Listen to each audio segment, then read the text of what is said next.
자, 제가 질문할 때에 여러분 한 목소리로 대답해 주시기 바랍니다. 자, 질문하겠습니다. 질문. 하나님께서는 그러한 불순종과 반역을 형벌하지 않고 지나치시겠습니까? 답. 결코 그렇지 않습니다. 하나님께서는 원죄와 자범죄 모두에 대해 심히 진노하셔서 그 죄들을 이 세상에서 그리고 영원히 의로운 심판으로 형벌하실 것입니다. 예, 좋습니다. 자, 질문이 뭐냐 하면 하나님께서는 그러한 불순종과 반역을 형벌하지 않고 지나치시겠습니까? 답은 결코 그렇지 않습니다. 결코 그렇지 않습니다. 하나님께서는 원죄와 자범죄 모두에 대해 심히 진노하셔서 그 죄들을 이 세상에서 그리고 영원히 의로운 심판으로 형벌하실 것입니다. 반드시 하나님의 심판이 있다 하는 얘기죠. 예. 우리가 아는 대로 사람이 하나님을 이제 불순종하여 반역을 했죠.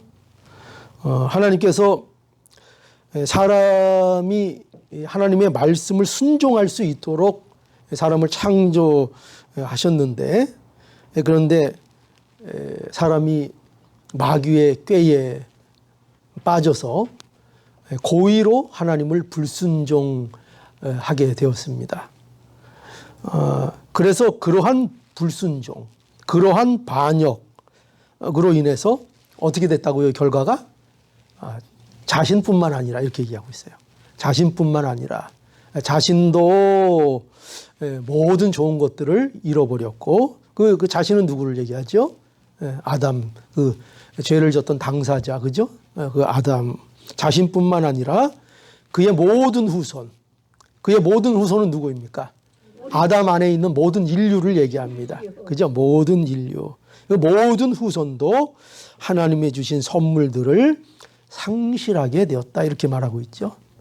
좋은 선물들을 다 상실했다는 겁니다. 여러분, 좋은 선물을 누가 주었는데 그거 다 뺏겼어요.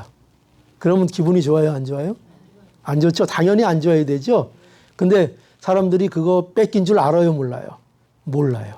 뺏긴 줄도 모르고 그게 얼마나 비참한 것인지도 모릅니다. 하나님이 우리에게 어떤 선물을 주셨어요? 어떤 선물? 하나님이 선물 주셨다며요. 우리에게 창조하셔서 아담에게 어떤 선물을 주셨을까요? 인간에게? 가장 큰 선물 주셨잖아요. 그래, 낙원에서 살면서 그러면서 더 중요한 게 있죠. 그냥 단지 사는 것이 아니라 낙원에서 살면서 누구? 그렇죠. 하나님을 닮아가도록. 그죠? 하나님을 닮아가도록. 그 모든 면에서 하나님을 점점 깊이 알아가도록 하셨어요. 이게 선물이에요. 이게 선물입니다. 그러니까 오늘도 우리가 선물 받는 삶이 돼야 되겠죠? 그 선물이 뭐라고요? 신앙으로 우리에게 주시는 선물. 그게 뭐냐? 하나님의 형상을 우리 가운데 이루어 나가는 거예요. 그 예수 그리스도 안에서 점점 자라나는 거. 신앙이 자라나고 예수님의 성품이 우리 안에 이루어지는 거. 이게 우리에게 주신 좋은 선물이에요. 자, 그래서 사람들이 범죄함으로 말미암아 이런 하나님이 주신 좋은 선물들을 다 상실하게 되었다. 이렇게 말씀하고 있습니다. 그러니까 이 모든 근원적인 원인을 만든 것이 뭐예요? 사람의 불순종하고 반역입니다. 누구에 대한? 하나님께 대한. 하나님께 대한 불순종, 반역. 그래서 오늘 질문이 뭐냐 하면, 그래서 오늘 이 질문은 바로 이 불순종과 반역을 하나님께서는 형벌하지 않고 지나치시겠는가? 그냥 이런 불순종과 반역에 대해서 하나님께서 아무 조치를 안 취하시고 그냥 모른 척하고 넘어가실 것인가? 그냥 봐줄 것인가? 할 때 전혀 그렇지 않다는 거예요. 그렇지 않다면 뭐예요? 반드시 하나님께서 그 불순종과 그 반역에 대해서 반드시 심판을 하신다 하는 겁니다.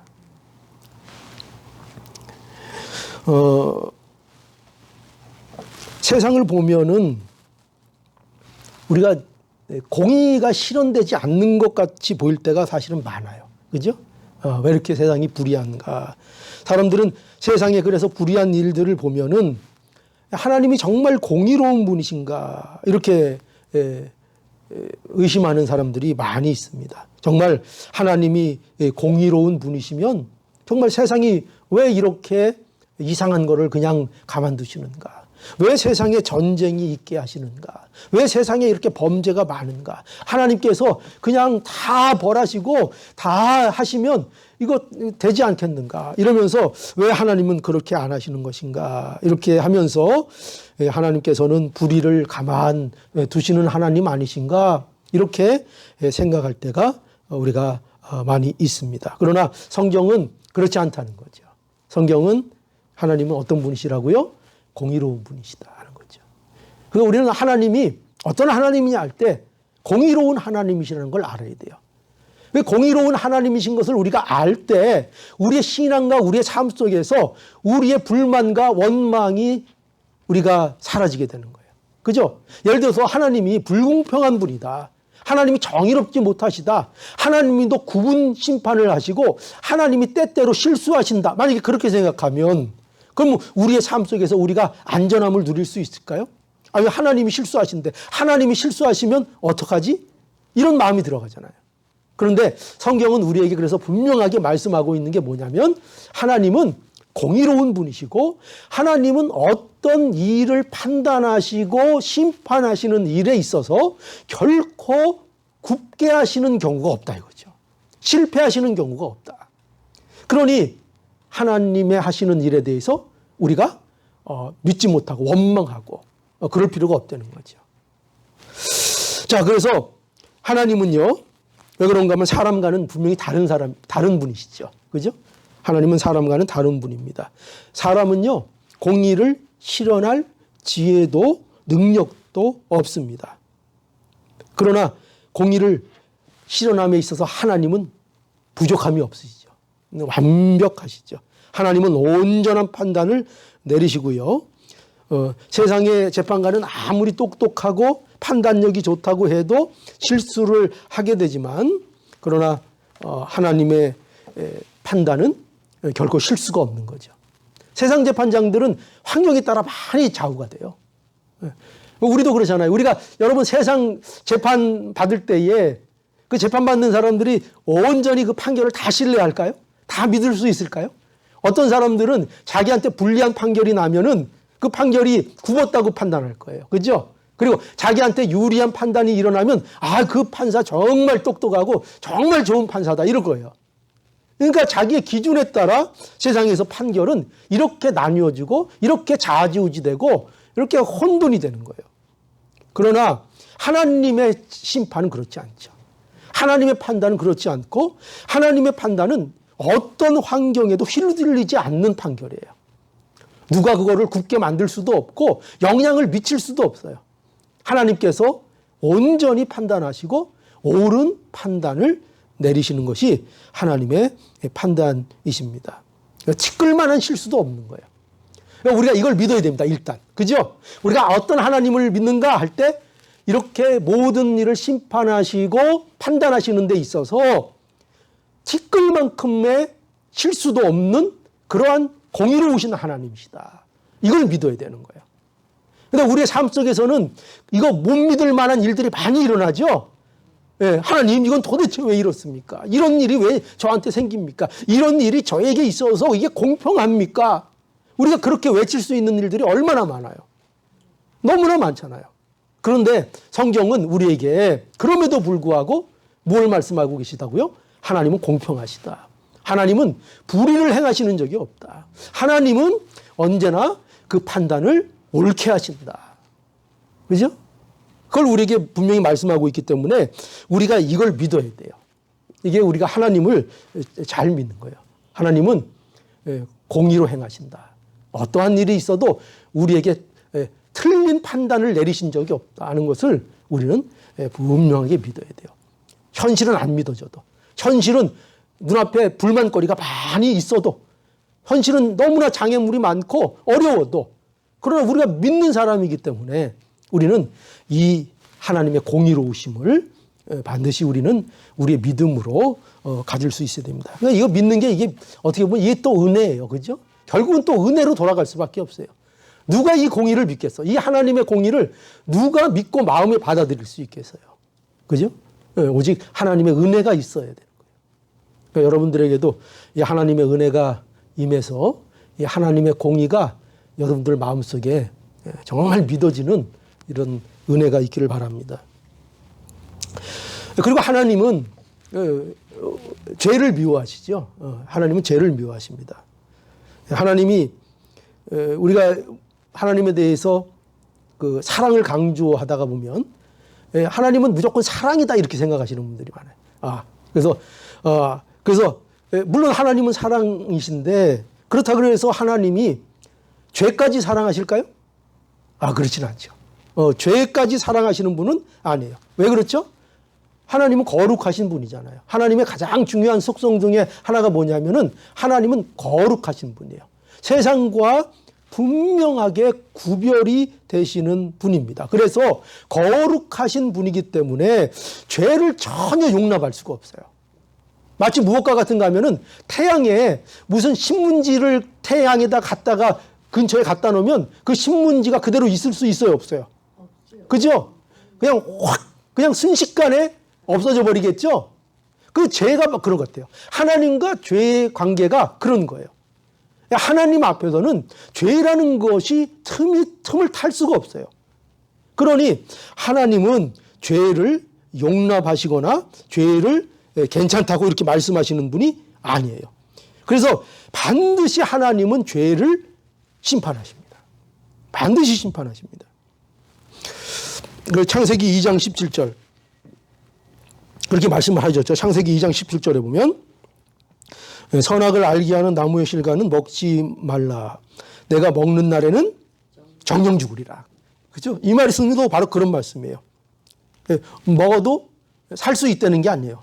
괜찮을 수 있다. 아마 괜찮을 걸 이렇게 말씀하고 있는 것이 아니라 먹으면 정령 죽으리라. 정령 죽으리라는 거예요. 그 심판이 있다는 거예요. 죄에 대한 것은 반드시 죽음의 심판이 있다 하는 것입니다. 그래서 오늘 문답에도 보면은 뭐라고 되어 있습니까? 오늘 문답에도 답이 하나님께서는 원죄와 자범죄 모두에 대해 심히 진노하셔서 그 죄들을 이 세상에서 그리고 영원히 위로운 심판으로 형벌을 하신다. 이제 그렇게 우리에게 정리하고 있는 거죠. 그러니까 하나님은 모든 죄에 대해서 진노하신다. 이렇게 말씀하고 있는 거예요. 모든 죄에 대해서. 뭐 그 죄가 작은 죄냐, 큰 죄냐, 뭐 작은 죄면 괜찮고 큰 죄만 하나님이 진노하신다. 그렇게 돼 있어요? 그렇게 안 하시죠. 죄는 모든 죄. 그래서 모든 사람들에게는 원죄가 있습니다. 원죄. 모든 사람에게는 원죄가 있어요. 원죄라는 것은 뭐죠?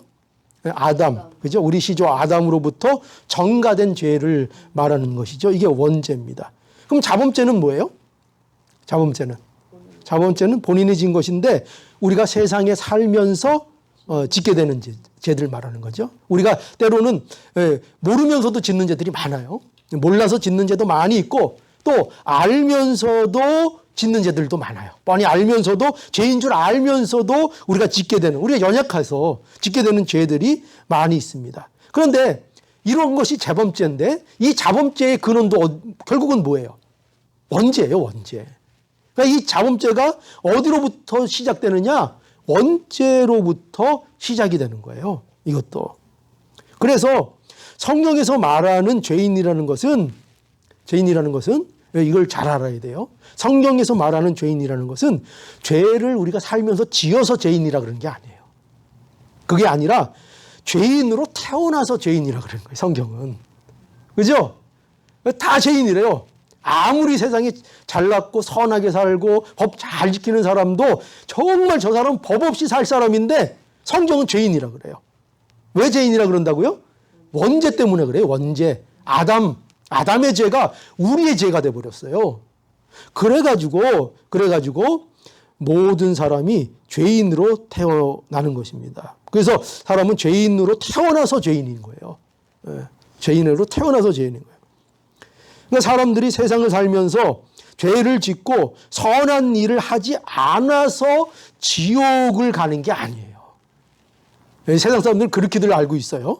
예, 기독교 교인들이 아닌 보통 사람들은 뭐 기독교인들 중에도 그렇게 생각하는 분들이 혹 있을 수 있는데, 사람들이 세상을 살면서 못되게 살아서 죄를 짓고 살고 선한 일을 하지 않아서 지옥을 가고 멸망을 받는다, 이렇게 생각을 하는데 그게 아니에요.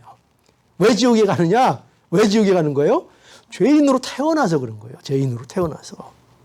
예. 그래서 마지막으로 멸망으로 끝나는 거예요. 그 모든 인간은 하나님의 은혜를 입지 않고 거듭나지 않으면 모두 다 똑같이 멸망으로 가는 거예요.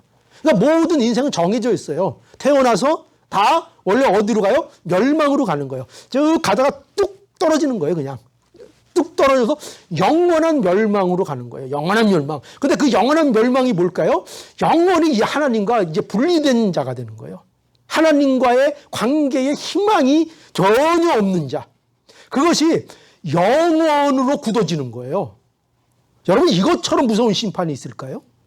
이것처럼 무서운 심판이. 여러분들이 지금은 잘 몰라요. 근데 그때 가서 하나님과의 분리라는 것이 뭔지를 이제 심판날에 하나님을 보고 그 모든 하나님의 영광을 본 다음에 이제 하나님과의 영원한 분리로 들어가는 그 세계를 이제 맛보게 되는데, 그러면 그것이 얼마나 무서운 것인지를 그때는 정말 실감하게 될 거예요. 그래서 오늘 현재는 잘 몰라요. 이게 하나님과 분리됐다는 거, 하나님과 떨어졌다는 거, 하나님과 분리되어 있다는 게 이게 도대체 무엇인가 우리가 잘 모를 때가 많아요. 그거 잘 모르면은 우리 어린 아이가 부모님한테 강제로 띄어질 때를 생각해 보면 돼요. 어린 아이는 엄마하고 떨어지면 죽는 줄 알잖아요. 그래서 막 어디 데리고 저 학교 보내기도 힘들고 유치원 가기도 힘들고 어릴 땐 그러잖아요. 왜냐면 떨어지면 죽는 줄 아니까. 근데 왜냐면은 그 아이에게 있어서 그 엄마는 전체예요. 자기에게 있어서 전체. 그러니까 엄마하고 떨어지는 거는 죽음이에요. 죽음. 그거는 뭐 상상하기도 싫고, 엄마하고 떨어지면 완전히 애가 무너져 버리는 거예요. 그 고통이 얼마나 큰지 몰라요. 그러니까 여러분 혹시 그런 경험이 있으시면 어릴 적에 내가 엄마하고 우리 떨어져가지고 그 가슴이 무너진 적이 있었는데 그거 한번 생각해 보시면, 그러면 하나님과의 영원한 분리라는 것이 도대체 어떤 것인가 한번 우리가 짐작할 수 있을 거예요. 저도 어릴 때 저도 그 집안 사정 때문에 어머니하고 떨어져 있었던 적이 있어요. 그 어릴 때 그런 거 옛날에는 맞던 것 같아요. 집이 너무 어려워서 자녀들을 집을 함께 못 살고 이게 좀 사는 집 이렇게 친척에게 맡겨서 이렇게 보내서 살게 하고 그런 것들이 예전에는 꽤 있었어요. 저도 좀 그 어린 시절에 그런 기간을 한 1, 2년을 아마 가져봤던 것 같아요. 그러니까 어머니하고 어린 나이에 떨어지는데 저희 어머니가 그러시더라고요. 그 조그만 녀석이 뭘 아는지 차 타고 보내는데 갑자기 달려와서 어머니 허리를 꼭 껴안더래요. 제가. 그러니까 그 어린 나이에도 이게 느껴지는 거예요. 어머니하고 이제 떨어지는구나. 근데 그 떨어질 때 모든 걸 잃은 것 같은 그런 마음 있잖아요. 그런 거. 그러니까 하나님과의 분리가 그렇게 우리에게 좌절이 되는 것이고 그렇게 무서운 거예요. 그렇게 우리에게 희망이 없는 거예요. 근데 여러분 심판이라는 걸 그렇게 생각해야 돼요. 가장 무서운 심판이 뭐냐? 하나님과의 완전한 분리예요. 더 이상 하나님과의 관계에 희망이 없어지는 거예요. 어떤 기대도 없어지는 거예요. 영원히 어둠이 되어버리는 거예요.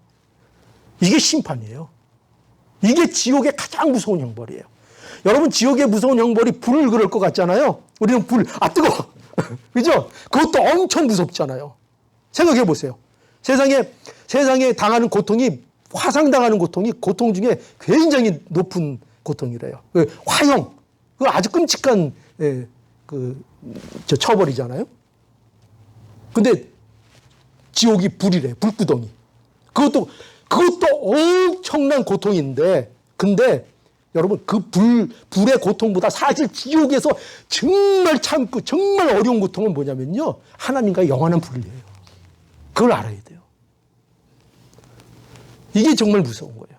그러니까 뭐가 정말 무서운 거지? 사실 환경적인 거는 우리 세상에서도 그렇잖아요. 환경적인 거는 우리가 어느 정도 극복할 수 있어요. 근데 우리가 이 마음이 무너지고요, 마음에 의지하는 것들이 다 끊어져 버리면, 그러면 정말 우리가 서나갈 수가 없게 돼요. 그렇죠? 그래서 우리가 심판, 그런 거 생각할 때, 우리가 정말 예수 믿는 게 얼마나 복인가. 하나님과 이제 하나님이 우리와 함께 해주시고 영원히 우리와 함께 해주시고 다시는 우리가 떨어지지 않는 분이 되신다고 예수 안에서 약속을 해주셨으니까, 이거 얼마나 우리에게 복이고 우리에게 은혜가 되고 우리에게 힘이 돼요. 어떤 일이 있어도 우리하고 안 끊어지신다니까요. 우리가 어디를 가도 어디에 있어도 환경이 중요한 게 아니에요. 어떤 환경에 있어도 하나님이 함께 해주시고 우리를 붙들어 주시고 영원히 동행을 해주시니까 우리가 어디에 처해도 위로를 받을 수 있는 거예요. 신자의 담대함이 여기에서 나오는 거고, 어떻게 보면 신자들은 넉넉해야 돼요. 마음이 여유가 있어야 돼요. 왜냐하면 이 하나님을 아니까요. 어떠한 가운데에서도 함께 하시는 하나님, 그것이 변하지 않는 하나님, 얼마나 든든해요. 아버지만 든든한 아버지 갖고 있어도 우리 자녀들이 든든해 하잖아요. 근데 우리 하나님 아버지는 세상의 아버지하고는 비교할 수도 없는 든든한 아버지시잖아요. 그죠?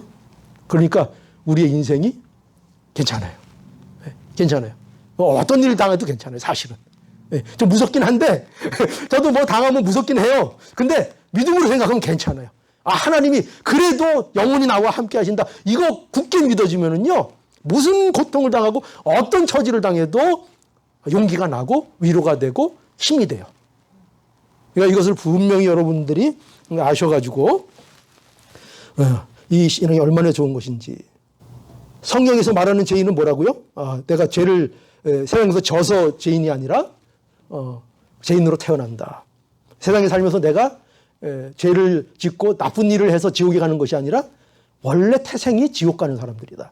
그런데 하나님께서 우리를 그냥 두지 아니하시고 어떻게 한다고요? 예수님 보내주셔서 예수 안에서 우리를 건져내셔서 우리가 지옥에 마땅히 가는 게 마땅한 코스인데 거기서 우리를 건져주셨다. 이걸 믿는 거예요. 이걸 기독교예요. 이게. 아시겠죠? 이게 기독교입니다.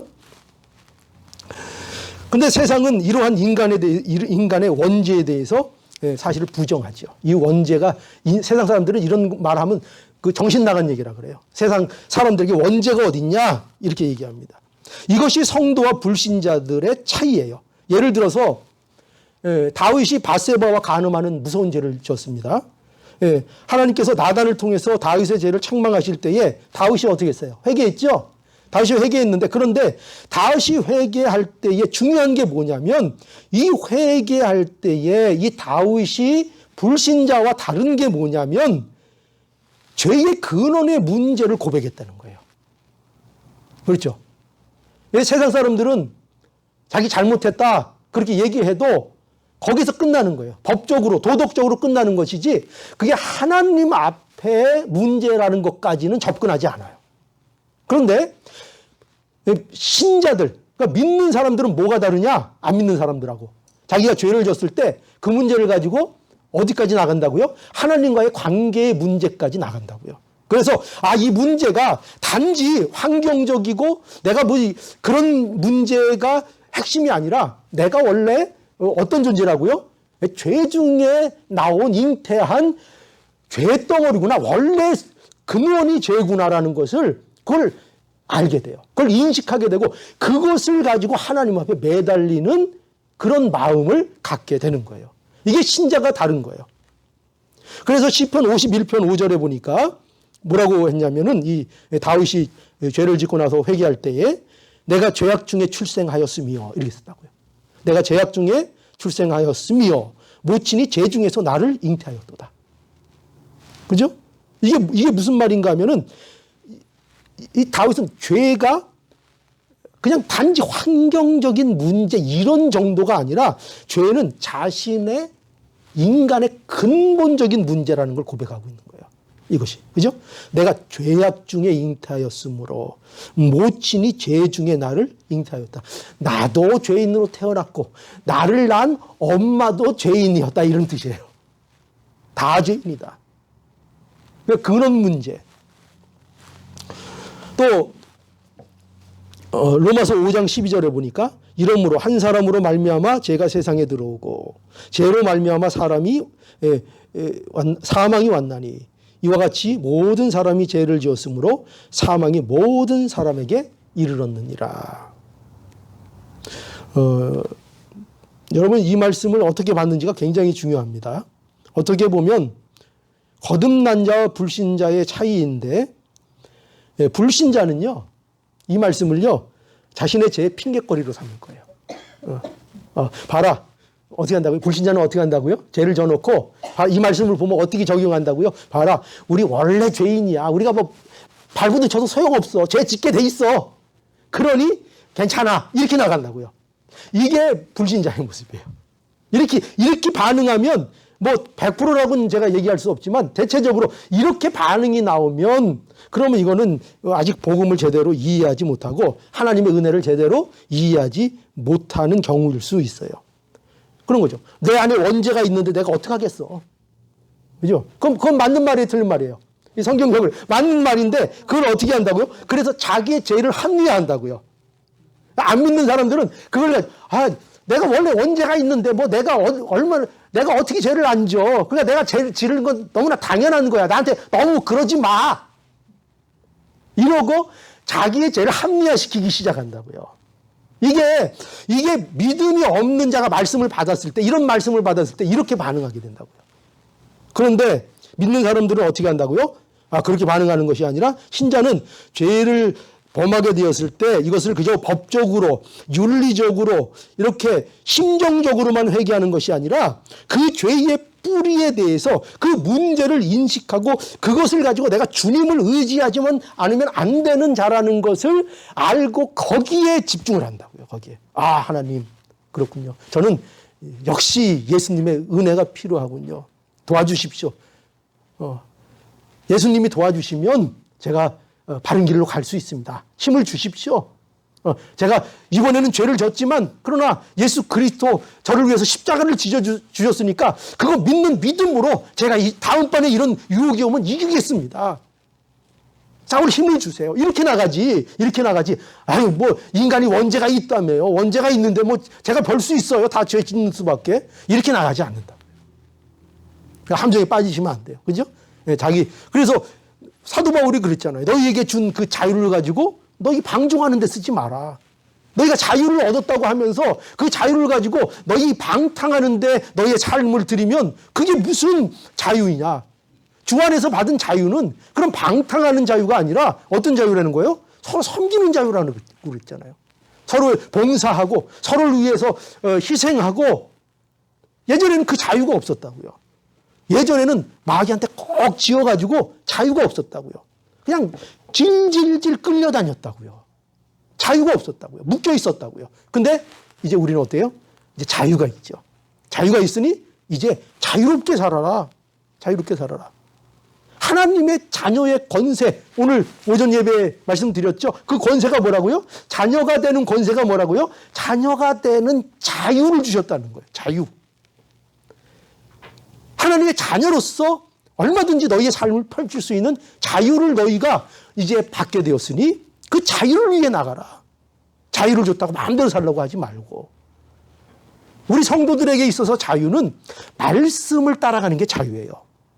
여러분, 기차가 마음껏 달리잖아요. 기차가 쌩쌩 달리잖아요. 어디 위해서요? 레일을 위해서. 기차가 나는 자유롭게 갈 거야. 그래서 슉 나가면 어떻게 돼요? 그 안에 탄 사람들 다 어떻게 돼요? 다 죽죠. 그죠? 기차가 가장 자유롭게 달릴 수 있는 곳은 어디냐면요. 레일 위에요. 거기서 힘차게 자기 코스를 위해서 힘차게 나가는 거예요. 많은 사람들을 싣고 그 사람들을 그 안에서 갖가지 사람들 거기 다 싣고 경치 구경시켜주면서 목적지까지 자유롭게 뻗어나가는 거예요. 그것처럼 우리에게 있어서 자유는 뭐냐? 말씀 안에서 자유예요. 말씀이 우리에게 자유를 주고 말씀이 우리를 아주 힘차게 뻗어나가도록 말씀이 우리에게 역사를 해주시는 거예요. 그러니까 말씀, 지긋지긋해 말씀 그렇게 하지 마시고 말씀이 여러분들을 뻗어나게 한다니까요. 말씀이 여러분들을 자유롭게 한다니까요. 이걸 믿어야 돼요. 이게 기독교 신앙 중에 중요한 거예요. 그래서 기독교를 뭐라 그래요? 계시의 종교. 계시의 종교. 말씀의 종교. 하나님이 가르쳐 주시는 것, 하나님이 보여주시는 대로 믿는 거예요, 우리는. 그게 말씀이에요, 말씀. 이 성경 66권. 그래서 이 하나님의 완성된 진리. 이걸 믿어야 돼요, 여러분. 더 진리가 필요한 게 아니에요. 우리에게 있어서. 우리 기독교인들에게 있어서 무슨 또 신비한 진리, 어떤 사람의 특별한 그 아이디어, 이런 것들을 우리는 찾고 더 보태는 것이 아니라 성경의 이 완성된 진리 위에 우리는 확고하게 나가는 거예요. 이거 이상 없어요. 우리는 이미 완전한 진리를 하나님이 주셨어요. 하나님께서는 죄는 다 어떻게 하신다고요? 미워하시고 다 죄는 진노하십니다. 그래서 하나님은 그 죄를 그냥 두시지 않으십니다. 반드시 그 죄를 심판하시고 형벌하십니다. 저 사람들은 죄를 계속 저렇게 짓고 사는데요? 잘 사는데요? 성경은 뭐냐면 그것도 심판이에요. 죄를 계속 짓고 나쁜 짓 하는데 계속 그러고 잘 사는 거. 나쁜 짓 해서 벌 받고 망하는 것도 심판일 수 있고, 세상에서. 그리고 또 세상에서 죄를 짓는데 형벌 안 받고 잘 되고 잘 사는 것도 그거 더 큰 심판일 수 있어요. 그렇죠? 왜냐하면 잘못된 길로 계속 하나님이 그냥 놔두세요. 그게 심판입니다. 또 무엇이 심판이 될 수 있는가? 그 마음의 고통을 당하는 것도 심판이에요. 죄를 짓게 되면, 여러분 보세요. 죄를 짓게 되면 대부분의 사람들이 안 그런 특이한 사람들도 있어요. 예를 들어서 사이코패스 이런 사람들, 그 사람들도 실제 마음은 어떤지 잘 모르겠어요. 그냥 심리학자들이 그렇게 얘기하니까 저도 그렇다 이렇게 생각을 하는데, 그런 사람들 빼고 대부분의 사람들은 아무래도 양심이라는 게 있기 때문에 흠칫한 죄를 짓거나 어떤 잘못된 죄를 지면 그럼 마음에 불편이 먼저 생겨요. 그죠? 고통스럽게 되고, 죄를 짓고 나면 발을 이렇게 쭉 펴고 잘 수 없게 돼요. 그죠? 그게 사람이 보통 겪는 거예요. 그래서 심판이 뭐냐 하면, 우리가 악인들이 겪는 심판도 뭐냐 하면 바로 이거예요. 마음의 고통이 있다는 거예요. 이 마음의 고통도 심판이에요. 그러니까 중요한 건 뭐냐면요, 어떠한 식이든지 죄에 대해서는 반드시 하나님이 진노하시고 그에 대한 심판이 있다는 거예요. 어떤 형식으로든지 나는 편안하게 잘 사니까 나는 심판 안 당해 이렇게 오해하지 말라는 거예요. 특히 그리스도인들이 그런 거 보고 저 사람들 저렇게 살아도 괜찮네? 그럼 나도 저렇게 살아야지? 이런 유혹받지 말라는 거예요. 그 심판이니까. 심판이. 하나님은 죄를 그냥 관가하고 그냥 지나치는 법이 하나님은 없으시다. 이건 분명히 알아야 돼요. 그래서 아담도 보세요. 아담도 에덴 동산에서 죄를 지니까 어떻게 했어요? 죄 짓고 나서 가장 나타난 증상이 뭐였어요? 숨는 거였어요. 몸도 가리고 숨는 거. 누구 앞에서 숨는 거였어요? 하나님 앞에서 숨는 거예요. 저는 이렇게 생각해요. 하나님 앞에 숨는다. 지금까지 하나님을 섬기며 하나님 앞에서 복을 누리던 자가 갑자기 어느 날 갑자기 하나님을 피하는 존재가 된 거예요. 여러분, 이것처럼 심한 고통이 있을까요? 이것처럼 마음의 고통이 있을까요? 그 마음의 고통이 심판이라니까요. 그 마음의 고통. 그런데요, 더 놀라운 것은 하나님 심판은 이 현세에서만 그치는 것이 아니라 어땠다는 거예요? 영원한 심판이 있다는 거죠. 우리 사후에. 우리가 한 번 죽는 것은 정한 것이요. 히브리서 9장 27절. 한 번 죽는 것은 사람에게 정한 것이요. 그 후에는 심판이 있으리니. 그러니까 내세에 영원한 심판을 받게 된다는 거예요. 지옥의 고통을 받게 되고, 아까도 말씀드렸죠. 지옥의 고통의 핵심은 하나님과의 영원한 분리다. 현세에서 사실 불신자들은 이 하나님의 분리의 고통을 잘 모르지만, 그러나 하나님의 심판 때, 영원한 형벌을 받을 때에는 다르다 그랬습니다. 그들은 이제 하나님의 영광을 확인하게 될 것이고, 그 영광에서 영원히 분리된다는 것이 무엇인지를 그들은 실감하게 될 거예요. 실감하게 될 거예요. 그래서 하나님과 분리된 어둠이 무엇인지를 알고 그 어둠에 영원히 갇히는 거예요.